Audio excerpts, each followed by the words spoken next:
Hello guys, this is Sai Harikrishnan from the trendyblog.net, and in this video let us check out the IFrogz Airtime Sport TWS earphones. Now these are the sports earphones from IFrogz, and here you can see there are some features given.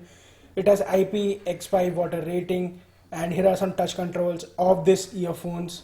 So unboxing the pack, here we get the user manual, then we have the extra tips, a USB Type-C cable for charging.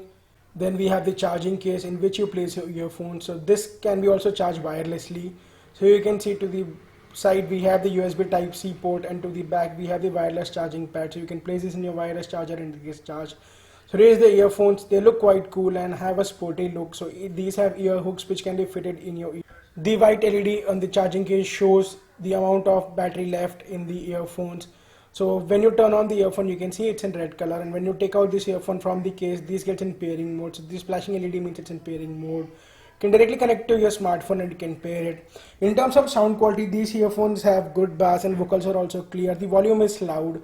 We tried all the ear tips with it, but they don't fit very well to ears. But the compliant tips given with these earphones are really good, and they have a snug fit in your ears. So we recommend to use those. Just in case you're interested, we also have a mint color Airtime Sports available to purchase. So guys, that was a quick unboxing and review of the Airtime Sports TWS earphones. The return review link and the purchase link will in the description. So guys, this is Sai Harikrishnan signing off. I'll catch you guys soon in my next video.